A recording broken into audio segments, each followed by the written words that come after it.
Hello everyone, welcome back to the channel. मेरा नाम है शिखा और आज हम करेंगे अपनी क्लास 12 फिजिकल एजुकेशन का chapter number 1 which is management of sporting events. बहुत इजी सा चैप्टर है, हालांकि हल्का सा लेंदी है, बट नो वरीज। इस वीडियो में हम कम से कम टाइम में फुल डिटेल में इस चैप्टर को करने की कोशिश करेंगे। अच्छा, मैंने ये सोचा कि सबसे पहले मैं आपको थ्योरी करवा दूँ, बाद में इसका जो थोड़ा बहुत प्रैक्टिकल पार्ट है ना, फिक्सचर्स वगैरह का, वो लास्ट में कवर करूँ। ठीक है, तो बिना किसी देरी के हम स्टार्ट करते हैं अपने इस चैप्टर को। अच्छा, ये जो पीडीएफ है इसमें आपको पूरे नोट्स, इंपॉर्टेंट क्वेश्चंस वगैरह सब मिलेंगे। तो ये कंबाइंड पीडीएफ आपको मिलेगी टेलीग्राम पर।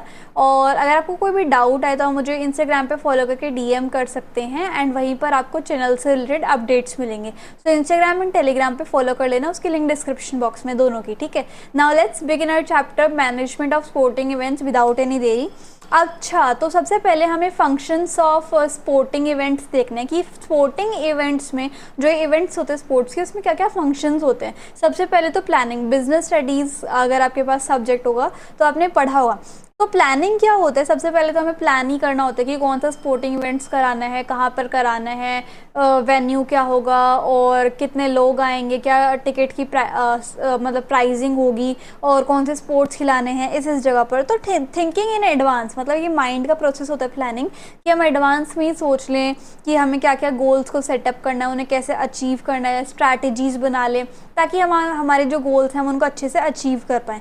तो प्लानिंग जो है सबसे पहले, इसका क्या मतलब होता है, ये एक ऐसा प्रोसेस है जिसमें हमें फ्यूचर में कौन कौन से एक्शंस को अचीव करना है, उसके लिए हमें कौन कौन से काम करने पड़ेंगे, तो वो प्लानिंग होता है। ठीक है, और प्लानिंग के ऑब्जेक्टिव्स क्या हैं? एक तो कोई भी हमें टूर्नामेंट को ऑर्गेनाइज कराना होता है, उसके ऊपर कंट्रोल करने में हेल्प करता है। सारी एक्टिविटीज़ को प्लान करने में, कंट्रोल करने में प्लानिंग हमारी हेल्प करता है। मिस्टेक ना हो उसमें हेल्प करता है।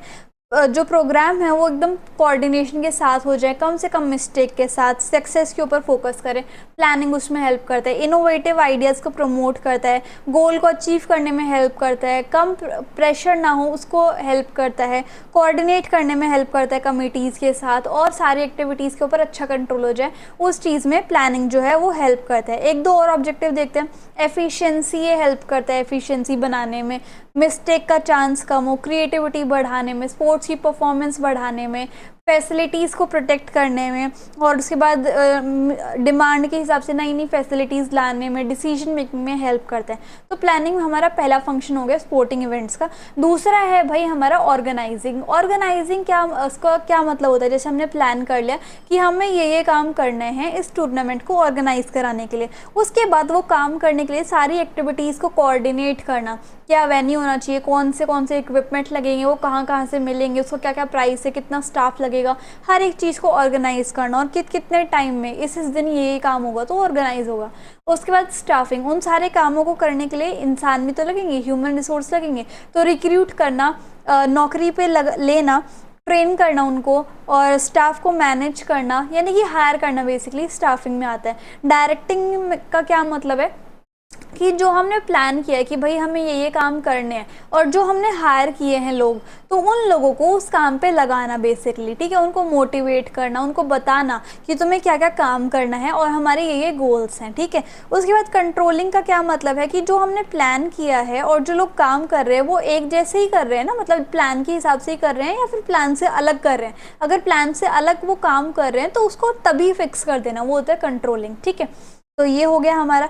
उसके बाद हमारा सेकंड टॉपिक है बहुत सारी कमिटीज़ और उनकी रिस्पॉन्सिबिलिटी क्या होती है एक स्पोर्टिंग इवेंट में। ठीक है, सबसे पहली है टेक्निकल कमेटी। उसमें क्या होता है, ये बहुत सारे लोगों को हायर करती है, सिलेक्ट करती है, जैसे रेफरी कौन होगा, जज कौन होगा, स्टार्टर्स कौन होंगे, एम्पायर कौन होगा, टाइम कीपर कौन होगा। ट्रांसपोर्ट कमेटी जो ट्रांसपोर्ट से रिलेटेड फैसिलिटी है, जैसे कि स्पोर्ट पर्सन को एयरपोर्ट से वेन्यू तक लाना, इस तरीके से ट्रांसपोर्ट कमेटी हो गई। रिसेप्शन कमेटी कौन सी होती है, जो चीफ गेस्ट और जो स्पेक्टेटर्स हैं उनको वेलकम करने वाली कमेटी होती है। बोर्डिंग एंड लोडिंग कमेटी कौन सी होती है, जैसे जितने भी स्पोर्ट पर्सन हैं उनको कहाँ पे रहना है, उनको कैसे मील सर्व करना है, किस किस टाइम पे करना है, वो ये वाली कमेटी देखती है।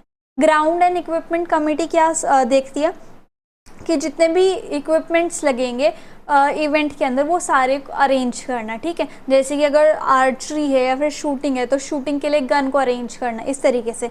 Medical and first aid committee, किसी स्पोर्ट पर्सन को मेडिकल असिस्टेंस की ज़रूरत है तो उसके लिए। प्रोटेस्ट कमेटी की, मान लो अगर किसी ने जजमेंट के रिगार्डिंग प्रोटेस्ट कर दे, तो उस प्रोटेस्ट के रिगार्डिंग डिसीजन लाने की जो कमेटी होती है वो प्रोटेस्ट कमेटी होती है। पब्लिसिटी कमेटी क्या होती है कि जितनी भी प्रेस है, जितनी भी प्रेस रिलीज निकालनी है, प्रेस कॉन्फ्रेंस निकालनी है, वो पब्लिसिटी कमेटी देखती है। फाइनेंस कमेटी जितने भी एक्सपेंसेस होनी है, बजट बनाना है, वो फाइनेंस कमेटी हैंडल करती है। रिफ्रेशमेंट कमेटी के जितने भी पार्टिसिपेंट हैं उनको रिफ्रेशमेंट देना, जैसे कि फ्रूटी वगैरह देना, इस तरीके से वो सब खाना पीना, छोटा छोटा स्नैक्स टाइप के वो रिफ्रेशमेंट प्रोवाइड करना। तो ये हो गई कमिटीज़ हमारी, ठीक है। उसके बाद तो यहाँ पे आ जाओ इंट्राम्यूरल एंड एक्स्ट्राम्यूरल क्या होते हैं, ठीक है। इंट्राम्यूरल के ऊपर आते हैं। ये एक लैटिन वर्ड से बना है जिसका क्या मतलब होता है इंटर, ये जो वर्ड है ये दो वर्ड से बना है, एक इंट्रा और एक म्यूरालिस्ट। एक म्यूरालिस्ट, इंट्रा मतलब क्या होता है विद इन, और म्यूरालिस्ट मतलब होता है वेव। तो मतलब ऐसे एक्टिविटीज़ या ऐसे स्पोर्ट्स जो किसी इंस्टीट्यूशन के वॉल के अंदर ही खेले जाते हैं, जैसे स्कूल के अंदर ही खेले जा रहे हैं, कॉलेज के अंदर ही कोई गेम खेला जा रहा है, स्पोर्ट खेला जा रहा है, वो होते हैं इंट्राम्यूरल, ठीक है। तो ये जो है, और मतलब अगर जैसे कोई गेम है, स्पोर्ट है, अगर विद इन द वॉल्स खेला जा रहा है बिना किसी स्टेडियम के या स्पोर्टिंग इंफ्रास्ट्रक्चर के, तो उसके रूल्स उसी के अकॉर्डिंग मॉडिफाई किए जा सकते हैं, ठीक है। तो जैसे कि स्कूल के दीवारों के अंदर ही कोई कंपटीशन हो रहा है, लिमिट्स ऑफ कम्युनिटी ऑर्गेनाइजेशन या इंस्टीट्यूशन, उसको हम इंट्राम्यूरल कहते हैं। इसके ऑब्जेक्टिव क्या है कि हर स्टूडेंट को प्रोवाइड करना एक अपॉर्चुनिटी कि वो गेम्स एंड स्पोर्ट्स में खेल सके, लीडरशिप क्वालिटीज़ को डेवलप करना स्टूडेंट्स के अंदर, कोऑपरेट करे बच्चे एक दूसरे के साथ, रिक्रिएशन प्रोवाइड करे कि अगर कोई गलती हो गई तो वहाँ पे उसको ठीक करवाना, ठीक है। उसके बाद स्पोर्ट्समैनशिप की फीलिंग को डेवलप करना, बहुत सारे गेम्स को, स्किल्स को प्रोवाइड, अपॉर्चुनिटी देना कि वो बहुत सारे गेम्स को सीख सके, स्किल्स को सीख सके, कौन, स्टूडेंट्स, ठीक है। उसके बाद एक्सपीरियंस उन्हें मिल जाए कि कंपटीशन का एक्सपीरियंस जो भी होता है, और टैलेंटेड स्पोर्ट पर्सन को आइडेंटिफाई करवाने में हेल्प करते हैं, पर्सनालिटी डेवलप में हेल्प करते हैं। ऐसे ही एक्स्ट्राम्यूरल्स क्या होते हैं, एक्स्ट्राम्यूरल्स बेसिकली वो वाले स्पोर्ट्स आते हैं इसके अंदर जिसमें बहुत सारे स्कूल्स पार्टिसिपेट करते हैं, बहुत सारे ऑर्गेनाइजेशन, बहुत सारे इंस्टीट्यूशन आपस में पार्टिसिपेट करते हैं। ये जो है बाउंड्रीज के बाहर, या फिर ये कॉम्पिटिशन्स जो हैं वॉल्स के बाहर होते हैं, सिटी लेवल पे, टाउन लेवल पे। इसीलिए आपने सुना भी होगा zonal level, state level, national level, regional level पे टूर्नामेंट होते हैं, तो उन्हें एक्स्ट्राम्यूरल कहते हैं। जैसे CBSE टूर्नामेंट, SGFI टूर्नामेंट, इस तरीके से। अब एक्स्ट्राम्यूरल जैसे मैंने बता ही दिया, ये भी लैटिन वर्ड से बना है, एक्स्ट्रा और एक्स्ट्रा एंड वेव। इसका क्या मतलब है, outside the wall of a institution और अ स्कूल, इसको हम एक्स्ट्राम्यूरल कहते हैं। इसके क्या ऑब्जेक्टिव्स हैं कि एक्सपीरियंस प्रोवाइड करना स्टूडेंट्स को, स्पोर्ट्स का स्टैंडर्ड बढ़ाना, स्पोर्ट्स का जो बेस है उसको बढ़ाना, स्पोर्ट्समैनशिप की जो फीलिंग है वो डेवलप करना, new rules and advance technique को सीखना। अब इंट्राम्यूरल एंड एक्स्ट्राम्यूरल की क्या इंपॉर्टेंस है, बहुत सारी चीज़ें स्किल्स अपने बिहेवियर में लाना, जैसे कि सेल्फ एस्टीम बनाना, मतलब कि सेल्फ कॉन्फिडेंस, सिटीजनशिप प्रमोट करना, रिस्पॉन्सिबिलिटी, लीडरशिप, स्पोर्ट्समैनशिप्स लेके आना, ठीक है। और एक्टिव पार्टिसिपेशन हो, एन्जॉयमेंट हो, फन हो, मतलब लोगों के अंदर ये प्रेशर ना हो कि हमें जीतना ही जीतना है बिना किसी प्रेशर के। मतलब लोगों के अंदर ये प्रेशर नहीं होना चाहिए कि हमें जीतना ही जीतना है हर हालत में, नहीं जीते तो क्या होगा, बल्कि इस चीज़ को प्रमोट करना कि वो इन्जॉय करें, अपना बेस्ट जो भी उनका लेवल है वो प्रोवाइड करें नेशन के लिए, एक्टिव पार्टिसिपेशन करें, इन्जॉय करें, फन करें, ठीक है। और विनिंग जो है वो लेस इम्पॉर्टेंट है, तैयारी और विन के लिए, मतलब जीत के लिए प्रिपेयर करना वो ज़्यादा इंपॉर्टेंट है, अपने आप को फिट रखना है ना, और इंटरेस्ट से पार्टिसिपेट करना वो ज़्यादा इंपॉर्टेंट है। स्किल आए या ना आए, इंटरेस्ट ज़्यादा होना चाहिए स्किल से ज़्यादा बेसिकली, है ना। और एक मतलब स्टूडेंट्स को एक्सपोजर मिले कि वो बहुत सारे स्पोर्ट्स के अंदर जाके देखें, स्किल्स को और एक्टिविटीज़ को बढ़ाएं, उनके इंटरेस्ट को रिफाइन करें, और वो वाला स्पोर्ट चुनें जो उनकी फिजिकल एबिलिटी या नीड्स के अकॉर्डिंग हो, ठीक है। और यहाँ पर बच्चों को अपॉर्चुनिटी मिलती है, बच्चों के साथ फैकल्टी और स्टाफ को भी, कि वो बहुत सारे स्पोर्ट्स में, रिक्रिएशन में, प्ले में इन्वॉल्व हों, और एक्सपेरिमेंटल एजुकेशन मतलब फिजिकल एजुकेशन सिर्फ किताबों में पढ़ना doesn't make that much sense, उसको रियल लाइफ में भी इम्प्लीमेंट करना वो ज़्यादा इम्पॉर्टेंट है। तो इससे हमें एक्सपीरियंस मिलता है if we play sports on the real basis. उसके बाद कम्युनिटी स्पोर्ट्स प्रोग्राम हमें पढ़ने हैं, या फिर स्पेसिफिक स्पोर्ट्स प्रोग्राम भी आप इसको बोल सकते हो। यहाँ पर देखो क्या है, जैसे स्पोर्ट्स और गेम्स जो हैं वो पूरे वर्ल्ड में अरेंज कराए जाते हैं किसी स्पेशल कॉज के लिए, किसी स्पेशल मकसद के लिए, ठीक है। जैसे यहाँ पर ये जो प्रोग्राम है वो मोटिवेट करते हैं, ठीक है। अभी मैं आपको एग्जांपल भी बताऊंगी। और इसमें क्या होगा, एक फीलिंग क्रिएट होती है कि हमें स्पोर्ट्स प्रोग्राम में पार्ट लेना चाहिए। लोगों को हेल्थ कॉन्शियस के लिए लोगों को कॉन्शियस करना कि उन्हें हेल्दी रहना है, उन्हें फिट रहना है जितना ज़्यादा पॉसिबल हो सके, ठीक है। और बहुत सारे स्पेसिफिक स्पोर्ट प्रोग्राम्स होते हैं जो काफ़ी सारे ऑर्गेनाइज किए जाते हैं by the state government, federation, NGO, ताकि हेल्थ कॉन्शियसनेस को बढ़ाया जाए।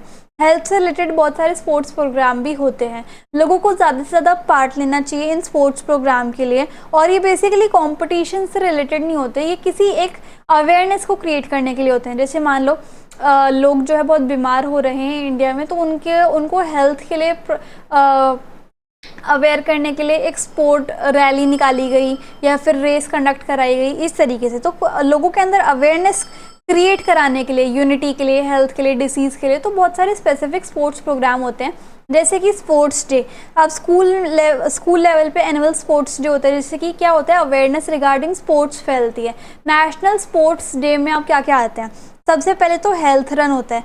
ये हेल्थ रन बेसिकली कौन कंडक्ट कराता है, हेल्थ डिपार्टमेंट्स। और इसका क्या मतलब होता है कि वो चैरिटी के लिए फंड्स को इकट्ठा करें और कंट्री में हेल्थ का स्टैंडर्ड बढ़ाएं, इसलिए हेल्थ रन कराई जाती हैं। रन फॉर फन, अब यहाँ पर ये इसलिए ऑर्गेनाइज किया जाता है ताकि लोगों तक ये मैसेज पहुँचे कि हमें जो है हेल्दी और फिट रहना चाहिए, इसलिए हमें रनिंग करनी चाहिए। रन फॉर यूनिटी, इसमें क्या होता है, जो डिफरेंट रिलीजन के लोग हैं, जो डिफरेंट कास्ट के लोग हैं, वो जो है साथ में मिलके दौड़ें ताकि यूनिटी बनी रही, एकता बनी रहे और शांति बनी रहे। तो ये यूनिटी, रन फॉर यूनिटी होता है। इसमें क्या होगा, सब नेशनली और इंटरनेशनली इंटीग्रेट करेंगे और भाईचारा बढ़ेगा, ब्रदरहुड बढ़ेगा, ठीक है। रन फॉर स्पेसिफिक कॉज, किसी स्पेशल कॉज के लिए रन करना, ये क्यों होता है, ताकि हम किसी चीज़ के लिए अवेयरनेस को क्रिएट कर सकें। जैसे एड्स के लिए, एजुकेशन ऑफ गर्ल चाइल्ड को पढ़ाने के लिए, कैंसर के रिगार्डिंग अगर हमें अवेयरनेस फैलानी है तो इसलिए हम कैंसर के रिगार्डिंग, कैंसर के कॉज के लिए रन करेंगे। और ऐसे ही मुंबई और चेन्नई की मैराथन ऑर्गेनाइज किए जाते हैं इन अवेयरनेस को फैलाने के लिए, नोबल पर्पसेस के लिए, ठीक है।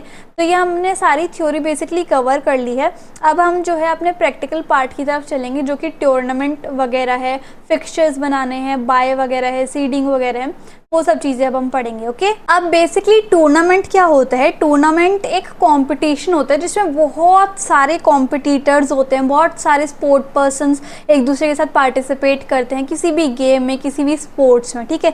इसके अंदर बहुत सारे राउंड्स होते हैं और काफ़ी सारे कंटेस्टेंट्स एक दूसरे के साथ कम्पीट करते हैं, इंडिविजुअली या फिर विनर, इंडिविजुअली या फिर टीम के साथ, और फिर डिसाइड करते हैं कि कौन है विनर। तो ये होते हैं टूर्नामेंट्स, ठीक है। अब 3 टाइप के टूर्नामेंट होते हैं, एक नॉकआउट, एक लीग और एक होता है कॉम्बिनेशन टूर्नामेंट, ठीक है। अब नॉकआउट टूर्नामेंट कौन सा होता है कि अगर टीम एक बार हार गई तो हार ही गई, वो टूर्नामेंट से आउट हो जाती है, उसे कोई मौका नहीं दिया जाएगा कि उसे कोई मौका नहीं दिया जाता कि वो आगे प्रोसीड करे। लीग टूर्नामेंट में क्या होता है कि इसमें जैसे अगर इसमें क्या होता है, हर एक टीम बाकी सारी टीम्स के साथ compete करेगी, ठीक है। अब इसमें 2 टाइप के टूर्नामेंट होते हैं, सिंगल लीग टूर्नामेंट और डबल लीग टूर्नामेंट। इसमें क्या होता है, हर एक टीम के साथ एक बार compete करेगी, और अगर डबल लीग है तो हर एक टीम के साथ 2 बार टूर्नामेंट करेगी। तो ये होता है लीग टूर्नामेंट, ठीक है। कॉम्बिनेशन टूर्नामेंट क्या होता है, इसमें बहुत सारे मैचेस होते हैं, ये ग्रुप लेवल पे या जोनल लेवल पे क्रिएट होता है, काफ़ी सारी टीम्स होती हैं, काफ़ी सारे कॉम्बिनेशन होते हैं टूर्नामेंट के, है ना। और इसके अंदर क्या होता है, फिजिकल एजुकेशन टीचर्स वगैरह की नीड होती है। तो ये होता है कॉम्बिनेशन टूर्नामेंट, ठीक है। अब यहाँ पर हम जो है काफ़ी सारे कॉम्बिनेशन टूर्नामेंट बनते हैं। ये देखो कैसे कैसे कॉम्बिनेशन हो सकते हैं, या तो नॉकआउट कम नॉकआउट होता है, या लीग कम लीग हो सकता है, या फिर नॉकआउट कम लीग होता है। अभी कंबाइन कर रहे हैं नॉकआउट को, या तो नॉकआउट से लीग को, या फिर लीग से नॉकआउट को लीग से, या फिर लीग को नॉकआउट के साथ कंबाइन कर रहे हैं। मतलब इन दोनों टाइप के टूर्नामेंट्स को एक दूसरे के साथ कंबाइन कर रहे हैं, वो होता है कॉम्बिनेशन। चैलेंज टूर्नामेंट हमें नहीं पढ़ना, हमें सिर्फ वो 3 टाइप के पढ़ने हैं, ठीक है। कौन कौन से, नॉकआउट, लीग टूर्नामेंट और उसके बाद कॉम्बिनेशन टूर्नामेंट, ठीक है। उसके बाद अब हम स्टार्ट करेंगे नॉकआउट टूर्नामेंट के साथ। नॉकआउट टूर्नामेंट जैसे मैंने आपको बता दिया कि अगर टीम एक बार हार गई तो उसे टूर्नामेंट से एलिमिनेट कर दिया जाता है। उसके बाद एक बार हार के निकाल दिया, उसके बाद उसे आगे जो है खेलने का मौका नहीं मिलता, सेकंड चांस नहीं मिलता, सिर्फ विनर्स जो हैं वो आगे आगे बढ़ते जाएंगे, ठीक है। और इससे पता चलता है हमें कि विनर टीम कौन है टूर्नामेंट की। अच्छा, नॉकआउट को निकालने के लिए हमारे पास दो टाइप के मेथड होते हैं, एक सीडलिंग अ टीम और एक होता है हमारे पास बाय, ठीक है। अब सीडलिंग अ टीम क्या होता है, इसमें ना हम क्या करते हैं, जो स्ट्रॉन्ग टीम्स होती हैं हमारी किसी भी स्पोर्ट में, उनको स्टार्टिंग में नहीं खेलने देते, उनको बाद में खेलने दिया जाता है स्ट्रॉन्गर टीम्स के साथ ही। जैसे मान लो कोई वीक टीम है तो हम वीक टीम को स्ट्रॉन्ग टीम के साथ थोड़े ना खेलने देंगे, स्ट्रॉन्ग टीम्स को बाद के मैचेस के लिए रखा जाता है, ठीक है। तो strong teams do not meet each other in earlier round, strong team को अर्लियर राउंड में नहीं खेलने दिया जाता, उसको हम सीडिंग कहते हैं। तो that is seeding a team. और बाय क्या होता है, बाय में भी ऐसा ही होता है कि कुछ ऐसी टीम्स होती हैं जिनको फर्स्ट राउंड में खेलने नहीं दिया जाता क्योंकि प्रॉपर अरेंजमेंट नहीं बन पाता है। क्या होता है बेसिकली, जैसे कोई एक गेम हो रहा है, ठीक है, कोई एक स्पोर्ट हो रहा है, क्रिकेट ही हो रहा है। अब क्रिकेट में पूरे वर्ल्ड में देखो कितने सारे कंट्रीज़ की क्रिकेट टीम है, बहुत सारे कंट्रीज़ की, जैसे इंडिया की अलग है, चाइना की अलग है, न्यूजीलैंड की अलग है, ठीक है। काफ़ी सारे कंट्रीज़ की क्रिकेट की टीम है। अब वो सारी टूर्नामेंट्स में आएंगी तो कौन सी टीम किस टीम के साथ खेलेगी, किस दिन खेलेगी, ये पूरा हमें अरेंजमेंट बनाना पड़ता है कि कौन सी टीम किस दिन फर्स्ट राउंड में, सेकंड राउंड में, थर्ड राउंड में किसके साथ खेलेगी। तो ये जो पूरा अरेंजमेंट बनाना होता है ना, ये होता है फिक्सचर्स। इसको हम क्या बोलते हैं, फिक्सचर्स, कि कौन सी टीम किस दिन किस वेन्यू पर किसके साथ खेलेगी। अब मान लो वो टीम ऑड में भी हो सकती है और इवन में भी हो सकती है। इवन होगी तो आराम से फिक्स हो ही जाएगा, लेकिन अगर ऑड होगी तो वो एक टीम खाली रह जाती है, उसको समझ नहीं आता कि हम इस टीम को कब किसके साथ खेलने के लिए देंगे, ठीक है। तो ये जो टीम है इसका पता नहीं होता कि ये कब किसके साथ खेलेगी, तो हमें इसको बाय देना पड़ता है। क्या देना पड़ता है, बाय, कि आप जो है फर्स्ट राउंड में नहीं खेलोगे, आप इस पर्टिकुलर राउंड में खेलोगे, वो भी इस टीम के साथ। तो जब भी हम फिक्सचर्स में किसी टीम को अरेंज नहीं कर पाते कि ये किसके साथ खेलेगी, तो उसको हम बाय के साथ फिक्स कर देते हैं, ठीक है। और सीडिंग में भी क्या होता है कि आप फर्स्ट राउंड में नहीं खेलोगे स्ट्रॉन्गर टीम्स, आप आगे जाके राउंड्स में खेलोगे। तो ये होता है फिक्सचर्स, बाय एंड सीडिंग, ठीक है। तो बाय भी क्या होता है बेसिकली कि आप फर्स्ट राउंड में नहीं खेलोगे क्योंकि आपका प्रॉपर अरेंजमेंट नहीं हो पाया है फिक्सचर्स में, आप बाद में खेलोगे जब भी हम आपको बताएंगे, ठीक है। They will play in further round. अच्छा, अब आगे देखते हैं हम इसका एक और फिक्सचर्स क्या होता है। ये एक ऐसा प्रोग्राम होता है जिसमें हमें पता चलता है कि कौन सी टीम किसके साथ खेलेगी। इतना समझ में है। अभी हम इसके प्रैक्टिकल्स भी करेंगे, लेकिन मैं सबसे पहले आपको इनके बारे में बता दूं कि नॉकआउट क्या होता है, सीडिंग क्या होता है, बाय क्या होता है, फिक्सचर्स क्या होता है। लीग टूर्नामेंट मैंने आपको बता ही दिया कि अगर सिंगल लीग टूर्नामेंट है तो एक टीम दूसरी टीम्स के साथ एक एक बार खेलेगी, ठीक है। और ऐसी दूसरी टीम तीसरी के साथ खेलेगी, चौथी के साथ खेलेगी, पांचवी के साथ खेलेगी। अगर डबल लीग टूर्नामेंट है तो एक टीम जो है वो दो बार पर्टिकुलर टीम के साथ खेलेगी। ये होता है लीग टूर्नामेंट। इसमें चांस मिलता है हर एक टीम को कि वो आगे आगे और अच्छे से परफॉर्म कर पाए। नॉकआउट में क्या होता है कि अगर एक बार हार गए तो हार ही गए, लेकिन लीग टूर्नामेंट में हमें ज़्यादा चांसेस मिलते हैं कम्पीट करने के, ठीक है। अब लीग टूर्नामेंट में जैसे नॉकआउट में दो चीज़ हमने सीखी थी, बाय भी और सीडिंग भी, ठीक है। अब लीग टूर्नामेंट में दो मेथड्स होते हैं, एक साइक्लिक मेथड होता है, ठीक है, और एक होता है हमारा स्टेयरकेस मेथड। क्या होता है, एक साइक्लिंग मेथड होता है और एक हमारा क्या होता है स्टेयरकेस मेथड। वो भी मैं अभी आपको आगे समझाऊंगी क्या होता है। और एक थर्ड वाला जो मैंने अभी आपको पहले ही बताया, कॉम्बिनेशन टूर्नामेंट। कॉम्बिनेशन टूर्नामेंट में क्या होता है बेसिकली, जब बहुत बड़े लेवल पे मैचेस होने लग जाते हैं, जोनल बेसिस पे, ग्रुप बेसिस पे बहुत सारे टूर्नामेंट होते हैं, बहुत सारी टीम्स होती हैं और वो जो है बहुत दूर दूर से आए होते हैं पार्टिसिपेट करने के लिए, उन्हें हम कहते हैं कॉम्बिनेशन टूर्नामेंट। जिसमें हमें हमारे नॉकआउट टूर्नामेंट्स भी होते हैं और उसके बाद लीग टूर्नामेंट्स भी होते हैं, ठीक है। तो ये हो गया हमारा कॉम्बिनेशन टूर्नामेंट। अब हमें क्या करना है, आप ये ध्यान रखना, नॉकआउट में हमें सीडिंग सीखना है और उसके बाद हमें बाय भी सीखना है, ठीक है। और उसके बाद लीग में हमें साइक्लिक मेथड भी सीखना है और स्टेयरकेस मेथड भी सीखना है।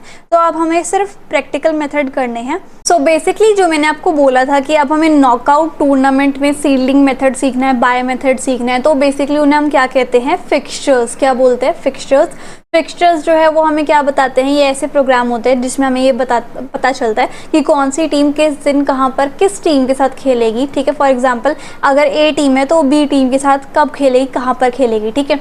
तो अब फिक्सचर्स इन नॉकआउट टूर्नामेंट हम सीखेंगे और फिक्सचर्स इन लीग टूर्नामेंट हम सीखेंगे। तो फिक्सचर्स इन नॉकआउट टूर्नामेंट के साथ स्टार्ट करते हैं। दो टाइप की टीम्स, अगर आपकी टीम ऑड नंबर में है जैसे 13 टीम हो गई, 11 टीम हो गई, 7 टीम हो गई, और अगर आपकी टीम इवन नंबर में जैसे 2 है, 4 है, 6 है, इस टाइप से, ठीक है। तो कुछ पहले फॉर्मूलाज लिख लेते हैं ताकि हमें कैलकुलेट करने में इजी हो जाए। पहले फॉर्मूलाज लिख लो, उसके बाद हम न्यूमेरिकल्स करेंगे, ठीक है। अगर आपकी टोटल नंबर ऑफ टीम्स को हम किससे दर्शाएंगे, n से दर्शाएंगे। नंबर ऑफ मैचेस हम कैसे कैलकुलेट करेंगे, n-1 से। जैसे मान लो अगर हमारी टीम है 11 तो n क्या हो गया हमारा 11, और नंबर ऑफ मैचेस कितने होंगे, 11 - 1 = 10। नंबर ऑफ राउंड्स यानी कि 2 की पावर n, और n जो है वो आपको दर्शाएगा राउंड्स। अभी आप कंफ्यूज मत हो, बस लिख लो, ठीक है। यहाँ पर 2 की पावर n, और n मतलब क्या होता है, राउंड्स, ये वाला n, ठीक है। अब इवन नंबर ऑफ टीम्स है, अगर इवन नंबर ऑफ टीम्स है तो अपर हाफ और लोअर हाफ को निकालने के लिए n/2 फॉर्मूला लगेगा, समझ में आया।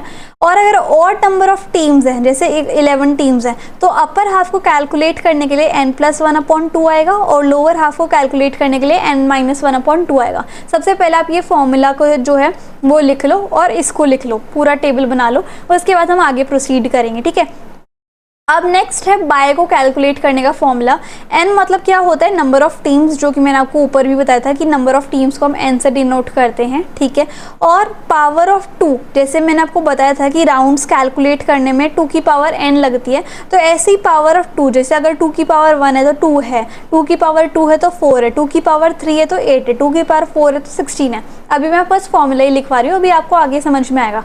नंबर ऑफ बाइस कैलकुलेट कैसे करते हैं कि अगर इवन है तो नंबर ऑफ टीम अपॉन 2, अगर ऑड है तो नंबर ऑफ टीम -1/2, और नंबर ऑफ टीम +1/2। तो ये हो गया आपका फॉर्मूला। एंड एक बाय की सीक्वेंस भी होती है जो मैंने यहाँ पर लिखी हुई है, और एक सीडिंग की सीक्वेंस भी होती है जो यहाँ पर लिखी है। आप सबसे पहले इसको नोट डाउन करो, और जैसे ही मैं आपको क्वेश्चन कराऊंगी ना तो आपको ये समझ में आ जाएगा कि ये सब लिखा क्या हुआ है एटलीस्ट, ठीक है। तो आप मान लेते हैं, हम जैसे मैंने लिखा हुआ है कि फिक्सचर्स बनाने अगर हमें नॉकआउट टूर्नामेंट में, तो उसमें ऑड नंबर ऑफ टीम्स है और इवन नंबर ऑफ टीम्स है। तो हम स्टार्टिंग करेंगे इवन नंबर ऑफ टीम्स में, और लेट सपोज मैंने टीम ले ली 6 टीम्स। कितनी टीम ले ली, 6 teams, and 6 is even number. तो मेरा n क्या आ गया, 6। जैसे मैंने यहाँ पर ऊपर लिखा था ना कि मेरा n जो है, क्या मतलब है इसका कि कितने नंबर ऑफ टीम है, तो मेरा n क्या आ गया कि मेरे n जो है वो = 6 है, यानी कि 6 नंबर ऑफ टीम्स है। अब नंबर ऑफ मैचेस निकालने का क्या फॉर्मूला होता है, n-1। नोट्स में देखो अभी लिखा है ना आपने, नंबर ऑफ मैचेस निकालने का क्या फॉर्मूला है, n-1। तो आपने नंबर ऑफ टीम कितनी है, मतलब आपका n कितना है, 6 है, तो मैंने आपको यहाँ पे 6 लिख दिया, n की जगह पे -1 और 5 आ गया। तो नंबर ऑफ मैचेस कितने होंगे, 5 है, और टोटल नंबर ऑफ टीम कितनी है, 6 है। अब देखो मुझे यहाँ पे बाय निकालना होगा। तीसरा स्टेप होता है बाय निकालने का। बाय निकालने का फॉर्मूला देखो क्या होता है, 2 की पावर n-n।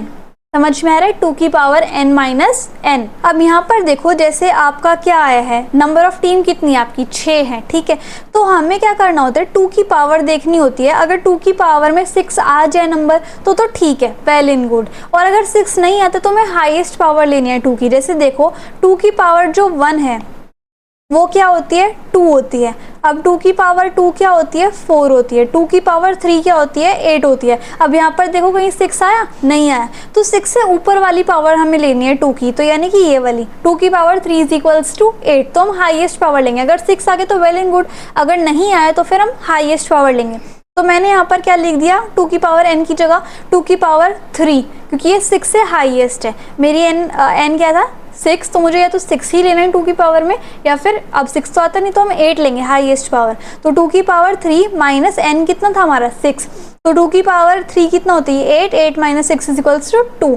अब मान लो यहाँ पर मेरा n जो है वो 8 होता, क्या होता है, 8। अब मैं बाय कैसे निकालती, 2 की पावर n, तो मेरा 8 तो आ रहा है 2 की पावर 3 में, तो नंबर ऑफ बाइस कितना हो जाता है, 0। तो हमें बाय देने की ज़रूरत ही नहीं थी, लेकिन हमारे यहाँ पर बाय 2 आ गया तो हमें बाय देने की ज़रूरत पड़ेगी, ठीक है।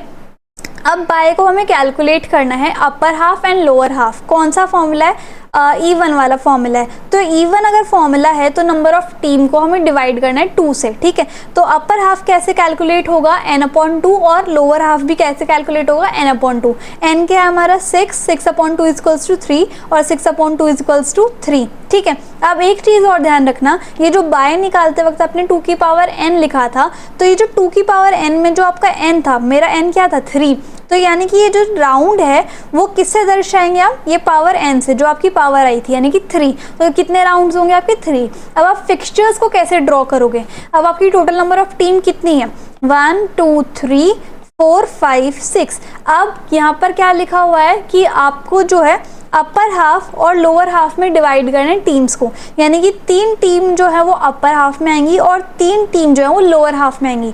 तो मैंने लिख दिया अपर हाफ में ये 3 टीम और लोअर हाफ में ये 3 टीम, और बीच में लाइन ड्रॉ कर दी और यहाँ पर लिख दिया अपर हाफ और यहाँ पर लिख दिया लोअर हाफ, ठीक है। अब देखो यहाँ पर क्या बताना है मुझे कि बाइज जो है बेसिकली वो मुझे कितनी देनी है, 2 बाइज देनी है, ठीक है। उसके लिए एक फॉर्मूला होता है, ये देखो सबसे पहले हमें लोअर हाफ में डाउन में देना है, तो मैं आई लोअर हाफ में और डाउन में गई बाय 1। उसके बाद हमें अगली बाय कैसे देनी है, अपर हाफ के अप में, तो मैं गई अपर हाफ के अप में ऊपर, तो ये मैंने दे दिया बाय 2। और राउंड कितने बनेंगे मेरे, 3 राउंड बनेंगे, तो मैंने लिख दिया राउंड 1, राउंड 2 और राउंड 3। अब जिस भी नंबर को बाय, जिस भी टीम को बाय मिली, जैसे बाय इस फर्स्ट टीम को बाय मिली है और 6 टीम को बाय मिली है, तो इसको हमें सेकेंड राउंड में धकेल देना है। इस तरीके से मैंने धकेल दिया, ठीक है। अब इन दोनों को धकेल दिया, बाकी टीम्स का आप फर्स्ट राउंड में मैच करो। फर्स्ट राउंड में मैच होगा 2 और 3 का, ठीक है, और फिर इसमें फर्स्ट राउंड में ही 4 और 5 का मैच होगा, ठीक है। और ये फर्स्ट वाली धकेल दी हमने सेकेंड राउंड में और 6 वाली भी हमने धकेल दी सेकेंड राउंड में, ठीक है। अब इन दोनों में से कोई एक विनर निकलेगा तो ये अब आगे आएगा, और इन दोनों में से कोई एक विनर निकलेगा तो ये आगे आएगा। अब फिर इन दोनों का मैच होगा टीम 1 और इन दोनों में से जो विनर आएगा, फिर इसका मैच होगा इन दोनों में से जो विनर आया और टीम 6 का, इस तरीके से। फिर अब इन दोनों टीम्स का मैच होगा थर्ड राउंड में और इन दोनों में से कोई निकलेगा विनर। तो कितने मैचेस हुए, match 1, match 2, match 3, match 4 and match 5। तो देख लो नंबर ऑफ मैचेस कितना गया, 5। तो इस तरीके से आपको जो है वो निकालना है नॉकआउट, ठीक है। अब यहाँ पर देखो, अगर मान लो आपकी नंबर ऑफ टीम्स जो है वो 11 टीम है, तो n कितना आ जाएगा आपका 11 टीम। नंबर ऑफ मैचेस निकालने का फॉर्मूला क्या होता है, n-1, जो मैंने आपको फॉर्मूलाज में लिखवाया। तो 11 - 1 इज इक्वल्स टू 10, इस तरीके से, ठीक है। उसके बाद बाइज निकालने का फॉर्मूला क्या होता है, 2 की पावर n - n, ये फॉर्मूला होता है। अब यहाँ पर देखो आपको 2 की पावर 1 कितना आ गया 2, 2 की पावर 2 कितना आ गया 4, 2 की पावर 3 कितना आ गया 8, 2 की पावर 4 कितना आ गया 16। तो 11 तो टीम आता नहीं 2 की पावर में, तो हमें हाईएस्ट पावर लेनी पड़ेगी, यानी 2 की पावर 4। तो मैंने 2 की पावर 4 माइनस n, n कितना है मेरा 11, 2 की पावर 4 कितना है 16, 16 माइनस 11 इज इक्वल टू 5। तो हमें कितनी बाय देनी है, 5 बाय देनी है, ठीक है। अब यहाँ पर 2 की पावर 4 लगाई थी, तो 4 क्या हो गए हमारे राउंड। अब हमें क्या निकालना है, बाय निकालने के बाद हमें अपर हाफ कैलकुलेट करना है और लोअर हाफ कैलकुलेट करना है।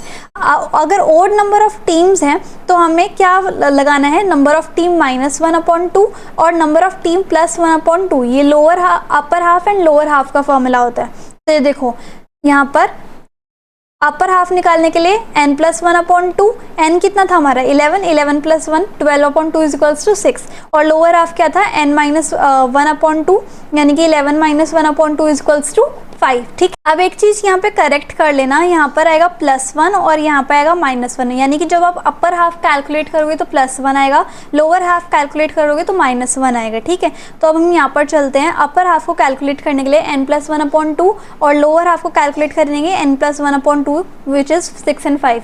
तो अब हम अपनी 11 टीम्स को 2 पार्ट में डिवाइड करना है। सबसे पहले अपर हाफ में आएंगे हमारी 6 टीम्स और लोअर हाफ में आएंगे हमारी 5 टीम्स, और बीच में एक लाइन खींचेंगे। बाय कितनी देनी है, हमें 5 बाय देनी है, और इसका एक हमारा फॉर्मूला होता है बाय देने का। तो वो फॉर्मूला क्या है, पहले लोअर हाफ में डाउन आ जाओ, लोअर हाफ में ये देखो लोअर हाफ आपका ये वाला है, इसमें सबसे पहले डाउन, फिर अपर हाफ में अप आ जाओ, फिर लोअर हाफ में अप, फिर अपर हाफ में डाउन, फिर लोअर हाफ में अप, फिर लोअर हाफ में डाउन। तो इस तरीके से आपको बायस देनी होती है, ठीक है। तो ये इसकी पूरी सीक्वेंस है जो मैंने यहाँ पे ली हुई है, अपर हाफ में डाउन, फिर लोअर हाफ में डाउन, अपर हाफ में अप, लोअर हाफ में अप, अपर हाफ में डाउन, इस तरीके से आपको बायस देनी है।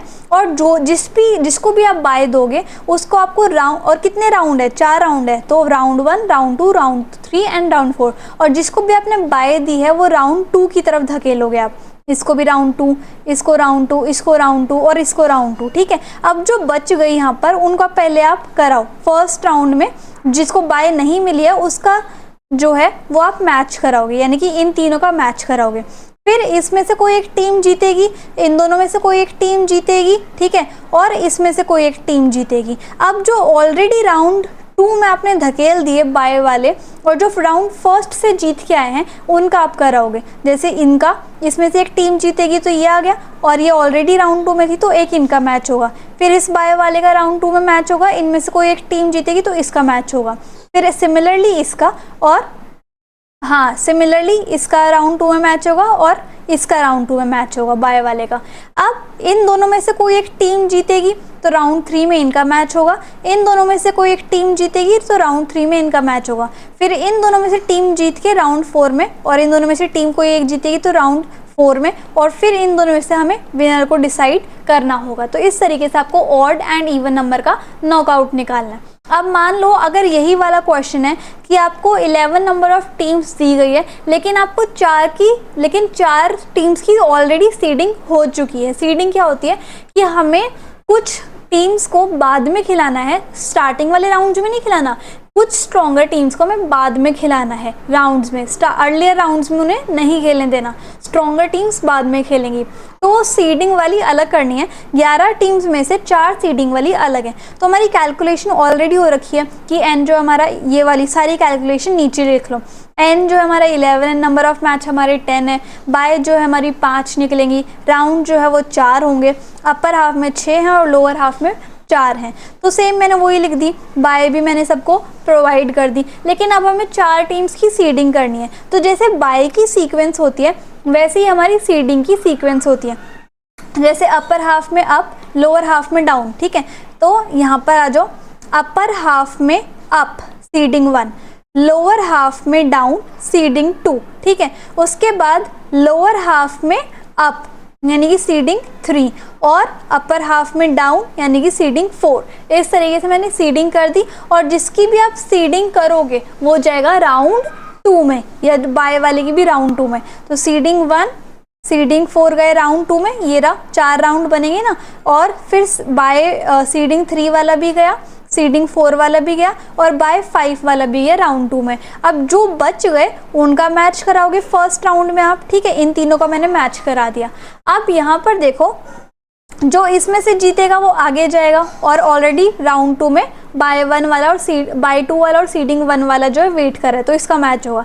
इन दोनों में से जो जीतेगा वो आगे जाएगा, और सीडिंग 4 वाला भी आगे वेट कर रहा है, इनका मैच होगा।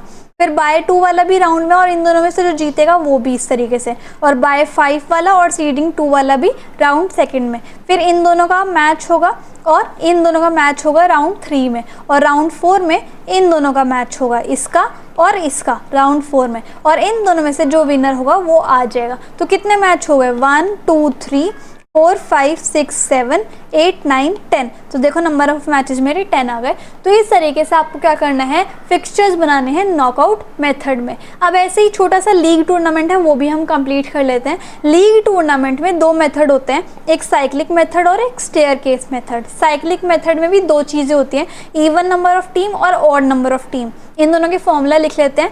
टीम यानी कि n, नंबर ऑफ मैचेस कैसे निकलेंगे, जैसे ऊपर n-1 से निकलता था नॉकआउट में, लेकिन यहाँ पर लीग वाले में, साइक्लिक मेथड में n मल्टीप्लाई में n-1/10, और ऐसे यहाँ पर n-1/2, ठीक है। और यहाँ पर देखो नंबर ऑफ मैचेस कैसे निकलेंगे, दोनों में वैसे तो सेम ही दोनों में फॉर्मूला सेम ही है नंबर ऑफ मैच का, n-1/2, दोनों में यही फॉर्मूला आएगा। और नॉकआउट में नंबर ऑफ मैच कैसे निकालते थे, n-1, ठीक है। राउंड कैसे निकलेंगे, इवन में n-1, और राउंड ऑड में कैसे निकलेंगे, n। अब जैसे मान लो मैंने यहाँ पर साइक्लिक मेथड में इवन टीम्स ले ली, और इवन टीम का मैंने ले लिया एग्जाम्पल 6, ठीक है।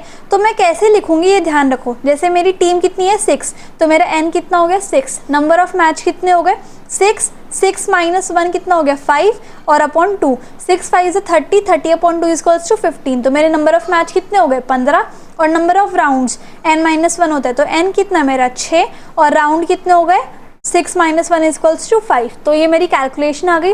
अब मेरे को राउंड्स निकालने हैं। तो जैसे ये मेरा है पूरा राउंड 1, देखो ये लिखा हुआ है ना राउंड, इसको शॉर्ट करके दिखाती हूँ। ये देखो ये मेरा है राउंड 1। तो राउंड 1 कैसे करेंगे हम, ये देखो।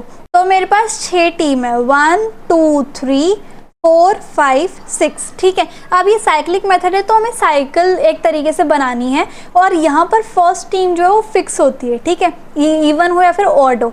तो यहाँ पर देखो क्या होता है, अगले राउंड में क्या होगा, ये जो 1 जो टीम है वो वहीं पर फिक्स रहती है और बाकी सारी साइक्लिक मोड में चलती रहती हैं। जैसे 2 जो है वो यहाँ पे आ जाएगा, 3 यहाँ पे चला जाएगा, 4 वहाँ पे, 5 जो है वो यहाँ पे चला जाएगा और 6 2 की जगह आ जाएगा। तो वही करना है। 6 जो है वो 2 की जगह आ गया, 2 जो है वो 3 की जगह, फिर ये जो 3 है वो 4 की जगह, अब 4 जो है वो 5 की जगह, यानी कि यहाँ पे 5 जो है वो 6 की जगह, इस तरीके से। अब फिर से वही करना है। ये जो 6 है वो चला जाएगा यहाँ पर सिमिलरली, ठीक है। तो ये जो 6 है वो चला गया यहाँ पर, ये 2 इधर चला जाएगा जो कि आ गया यहाँ पर, ये 3 ऊपर चला जाएगा इस तरीके से, फिर ये जो 4 है वो ऊपर गया, ये इधर देखो, और ये जो 4 की जगह 5 था वो यहाँ पे इधर आ जाएगा। तो ये इस तरीके से राउंड 3 भी हो गया। अब अगले राउंड में देखो 1 तो हमारा फिक्स है, अभी जो 4 है वो इधर आ जाएगा, ये आ गया, ये 5 जो है वो इधर चला जाएगा नेक्स्ट राउंड में, तो ये आ गया, ये जो 6 है वो यहाँ पर आ जाएगा, ये आ गया, 2 जो है वो इधर 3 की जगह चला जाएगा इधर, और 3 जो है वो ऊपर हो जाएगा, एंड सेम अगले राउंड में, ठीक है। तो इन सब में देखो मैचेस होंगे, 1 जो है 3 के साथ मैच करेगी, 4 2 के साथ, 5 6 के साथ, 1 2 के साथ, 3 इस तरीके से। तो यहाँ पर देखो 1 2 3 4 5 6 7 8 9 10 11 12 13 14 15, कितने मैच हो गए 15, और हमारे नंबर ऑफ मैच भी कितने आए थे 15। तो ये हो गया इवन मेथड, ठीक है। अब ऐसे ही ऑड में देखो 3 टीम है, समझ में आ रही है कितनी टीम है 3 टीम। अच्छा ये देखो यहाँ पर 6 टीम थी तो मैंने 6 को 2 भाग में बांट दिया, 3 एक जगह 3 एक जगह। अगर 4 टीम होती तो मैं 2 एक जगह बांटती, 2 एक जगह, लेकिन अगर ऑड है तो मैं बांट तो सकती नहीं, 3 टीम को मैं कैसे बांटूंगी, ठीक है। तो जब भी हमारे पास ऑड टीम आती है तो हमें बाय का यूज़ करना पड़ता है। जैसे n कितना हो गया मेरा, 3 टीम है तो n equals to 3, number of matches कितने होंगे 3 माइनस 1 अपॉन 2, तो यहाँ पे कितना गया 3 2 6, 6 अपॉन 2 इक्वल्स टू 3, ठीक है। और नंबर ऑफ राउंड्स यानी कि n, तो इतना कितना आ गया n इक्वल्स टू 3, तो 3 राउंड होंगे। अब मैं क्या करूँगी, राउंड 1 3 राउंड होंगे ना, राउंड 2 और राउंड 3। अब मैं पहली वाली जो टीम है, पहली वाली टीम को मैं क्या लिख देती हूँ बाय, क्योंकि मैं बाय का यूज़ कर रही हूँ ना ऑड में, तो मैंने बाय को ले लिया और पहली वाली टीम जो है फिक्स होती है। और मेरे पास 3 टीम ऑलरेडी हैं ही, तो 1 2 एंड 3। अब फिर से साइकिल यूज़ करनी, कैसे, ये 3 जो है वो इधर आ जाएगा, 1 जो है इधर चला जाएगा और 2 ऊपर आ जाएगा, तो सेम वही किया। अब ये 2 इधर आ जाएगा, 3 इधर और 1 ऊपर, सेम ऐसे ही। तो ये मेरा हो गया, ठीक है। ये होता है साइक्लिक मेथड। अब आता है स्टेयरकेस मेथड, वो भी बहुत ईजी है। इसमें इवन और ऑड में सेम फॉर्मूलाज होते हैं, ठीक है। टीम मतलब कि n, नंबर ऑफ मैचेस वही ऊपर वाला n माइनस 1 अपॉन 2, और नंबर ऑफ राउंड्स कितने होते हैं n अपॉन 1, n माइनस 1, ठीक है। अब मैंने इवन में ले ली 6 टीम का एग्जाम्पल, ऑड में ले लिया 7 टीम का एग्जाम्पल, ओके। अब जैसे n जो है वो मेरा कितना हो गया, नंबर ऑफ टीम 6, n जो है वो यहाँ पर कितना हो गया 7, नंबर ऑफ मैचेस कितने होंगे, जैसे 6 माइनस 1 इज अपॉन 2, तो 6 5 है 30, 30 अपॉन 2, नंबर ऑफ मैच कितने होंगे 5। और यहाँ पर अगर नंबर ऑफ टीम 7 है तो 7 minus 1 upon 2, number of match आ जाए तो कितना आ गया 42 upon 2 is equals to 21। Number of rounds कितने होते हैं n माइनस 1, तो 6 माइनस 1 इज इक्वल्स टू 5 और 7 माइनस 1 इज इक्वल्स टू 6। अब यहाँ पर देखो इस जगह देखते हैं। सो मेरे कितने राउंड बनेंगे, 5 राउंड बनेंगे, मैच 15 होंगे और मेरी 6 टीम है, 1 2 3 4 5 6, 6 टीम है। तो जो पहली वाली टीम होगी यानी कि टीम नंबर 1, वो खुद के साथ तो मैच नहीं कर सकती, 1 के साथ मैच थोड़े ना कर सकता है। तो 1 जो है 2 के साथ करेगी, 3 के साथ, 4 5 और 6 के साथ मैच करेगी। फिर ऐसे ही सिमिलरली टीम 2 जो है वो खुद के साथ तो मैच नहीं कर सकती, तो 2 से नहीं हो सकता, और 2 का जो है वो 1 के साथ ऑलरेडी मैच हो चुका है। तो हम यहाँ पे ये वाला स्पेस छोड़ के फिर अगली सीढ़ी पे चलेंगे, तो 2 के साथ 3, 2 के साथ 4, 2 के साथ 5 और 2 के साथ 6। अब ऐसे ही जो 3 वाली टीम है वो 2 के साथ तो ऑलरेडी कर ही चुकी है मैच, ठीक है। और 3 जो है वो 1 के साथ भी ऑलरेडी कर ही चुकी है मैच, और 3 के साथ कर नहीं सकती, तो 3 का 4, 3 5 से करेगी टीम और टीम के साथ मैच, और 3 जो है 6 टीम के साथ मैच करेगी। ऐसे ही 4 के साथ 5 और 4 के साथ 6 एंड 5 के साथ हमारा 6 आ जाएगा। तो ये पूरी सीढ़ी बन गई हमारी और 5 राउंड बन गए। वेरीफाई करने के लिए देखो 5 राउंड बन गए, R1 R2 R3 R4 R5, और हमारे कितने मैच हुए? 15 मैच। 1 2 3 4 5 6 7 8 9 10 11 12 13 14 and 15 matches. अब ऐसे यहाँ पर देखो हमारे पास टोटल 7 नंबर ऑफ टीम है और मैचेस होंगे 21 और राउंड होंगे 6।